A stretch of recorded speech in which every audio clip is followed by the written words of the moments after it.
সুন্দরবনের প্রত্যন্ত দ্বীপ গঙ্গাসাগর চারিদিকে জলরাশি বিস্তৃত।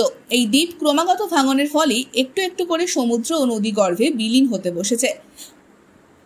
প্রতিবারই প্রাকৃতিক বিপর্যয়ে একটু একটু করে ভাঙনের কবলে পড়ে শেষ হচ্ছে গঙ্গাসাগর। গঙ্গাসাগরে অন্যতম তীর্থক্ষেত্র কপিল মুনির মন্দির একটু একটু করে ভাঙনের কবলে নদী গর্ভে বিলীন হতে চলেছে। প্রশাসনের পক্ষ থেকে নদী ভাঙন বন্ধ রাখার জন্য যে সকল পদক্ষেপ নেওয়া হচ্ছে সেই সকল পদক্ষেপ বিফলে যাচ্ছে।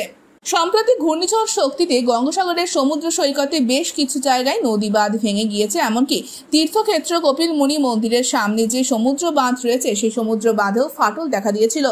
স্থানীয় ব্লক প্রশাসনের পক্ষ থেকে যুদ্ধকালীন তৎপরতায় সেই সময় বাঁধ মেরামত করার কাজ চালানো হয়েছিল। আবারও গঙ্গাসাগরে আকাশে দুর্যোগের ভ্রুকুটি।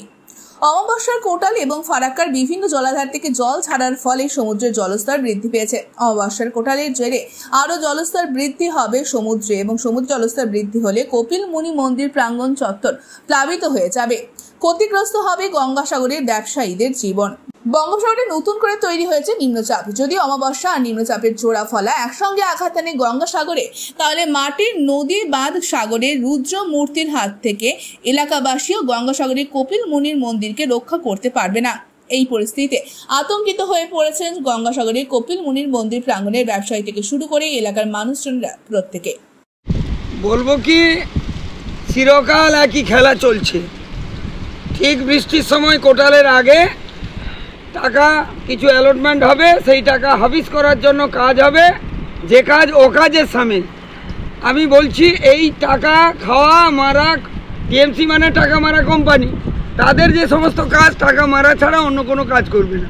অতএব এখানে নিরন্তরভাবে সেই টাকা আসবে, টাকা পেটে যাবে, ও কাজ হবে, আবার সামনে বছর কাজ পাবো। এই কাজই চলছে। এটাই গঙ্গাসাগরের ভবিতব্য।